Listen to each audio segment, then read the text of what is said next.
the signs aren't always clear. Margaret, let's start at the beginning. What is human trafficking? Human trafficking takes many different forms, and it can involve sex or labor trafficking. But in essence, what it means is one person is making money off another person for either work or sex acts. So it's pretty reprehensible, and unfortunately, it's way more common than most of us realize. And how common is way more common? It's, people are trying to get their head around the prevalence of this. Yes, it's really difficult too because people want those hard numbers, and the fact is we really don't have the best data yet. Our eyes have really been open to human trafficking only in the last couple of decades, and in North Carolina really only probably in the last 5 or 10 years. So what we can tell you is that certain entities are good at collecting data. So like the Cumberland County Sheriff's Department has some pretty good data. The Project No Rest pilot sites have some pretty good data. And just to give you an example of that, there were 5 pilot sites across the state, and in 18 months of operation ending last fall, they talked with about 400 individuals, and of those, 300 in these 5 different communities were suspected or confirmed victims of human trafficking. And so how do they identify these people? Again, the identification comes from many different directions, and what people find out is that they have to ask around it to get to the behaviors that are the evidence that you need. So if I ask you, Anita, have you been trafficked? You would not say yes. You don't identify that way. But if I ask you, Anita, did you have a safe place to stay last night? Or Anita, has anyone ever convinced you to take a job that turned out to be very different than you anticipated, or feel more unsafe than you anticipated? You would have some different answers. So we ask around it, and through that we get to the indicators that tell me whether or not you've been trafficked. So let's stay with this for a moment. People are going to be interested in the signs of human trafficking. Help us think through what are some of the common signs. Okay. One thing to keep in mind is that there is a controlling third party in the picture somewhere. And it may well be that third party wants to keep your identification papers, or keep your money, or keep you under tight observation. The victims themselves, depending on which kind of business model the trafficker is using, can show a range of indicators, but generally there may be some sense of that person being uncomfortable, unwilling to make eye contact, uncertain about where they are, or even what day it is or what month it is. They may have identifying tattoos, which are gang indicators. They may be victims of other kinds of physical abuse. So people who work in clinic settings may see bruising, that kind of thing.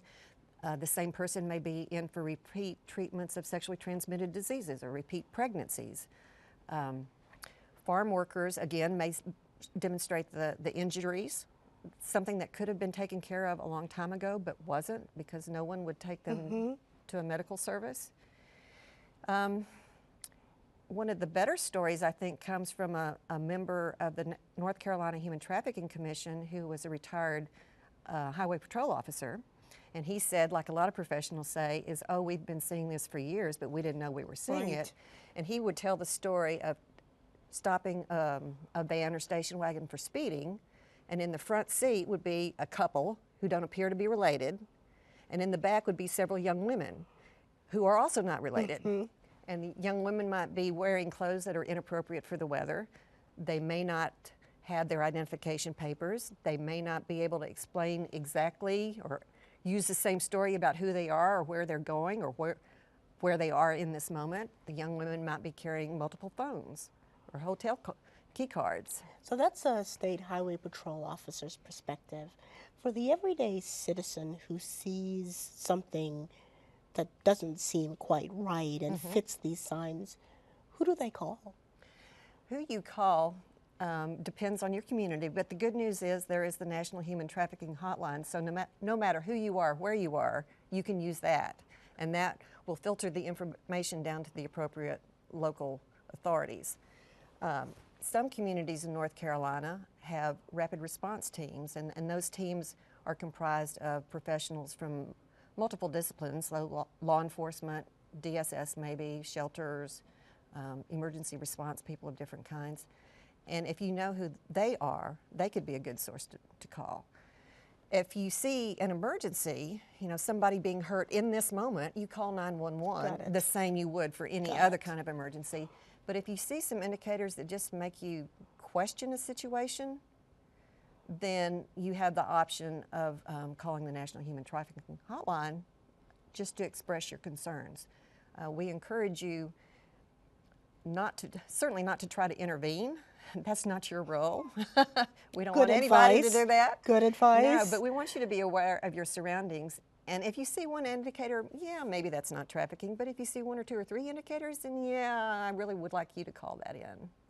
So let's talk a little bit about communities across North Carolina who have recognized, or which have recognized, they've got a problem, and they're building rapid response teams or coming up with different ways to respond. Who usually are the stakeholders at the table once a community determines there's a problem with human trafficking? The rapid response teams and community response originate in very different ways.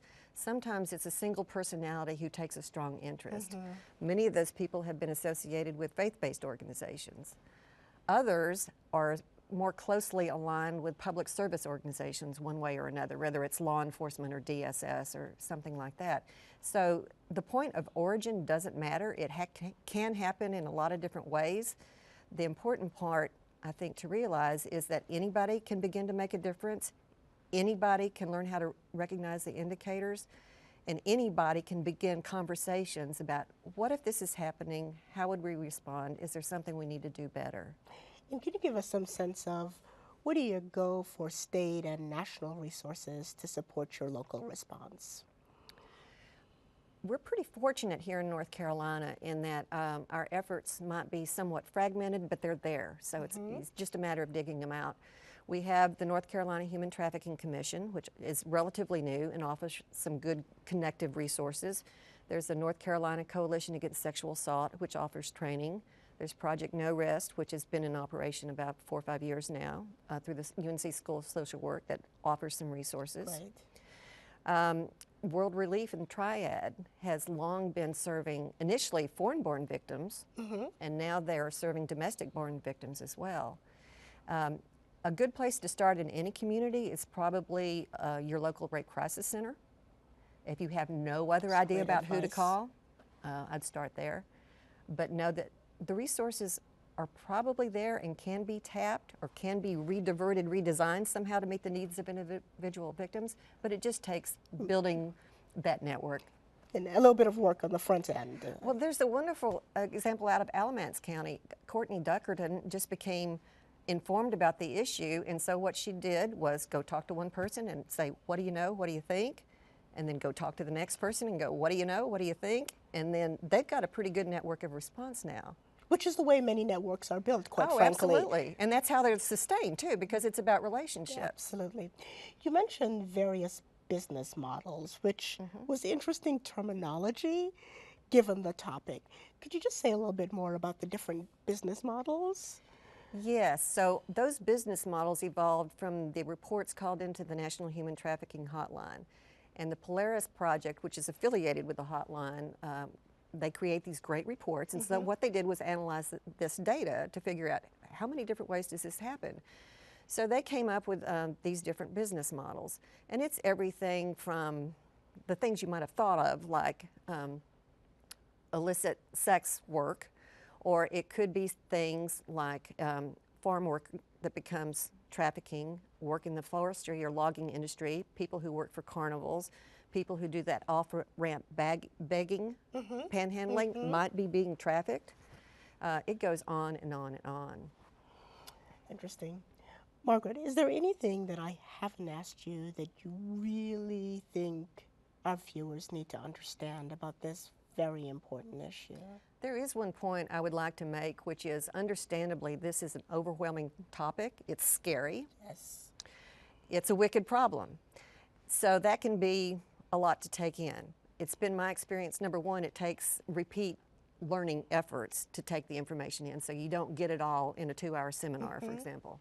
Another point I want to make is the strategies that prevent trafficking also are probably already being employed in your community to prevent other wicked problems, whether it's substance abuse or illiteracy or unstable families, something like that. So you're probably already working on it. We just need you to do more of that. Right. And we need you to learn how to recognize the indicators. Got it. Got it. So interesting. We may have many of the solutions on the table. We're just not applying the solutions to this problem. Right. And we need more folks with that focused lens, looking at their communities to see where trafficking happens and figuring out how to intervene. This is a wicked problem, literally. Thank you, Margaret, for being with us. Thank you.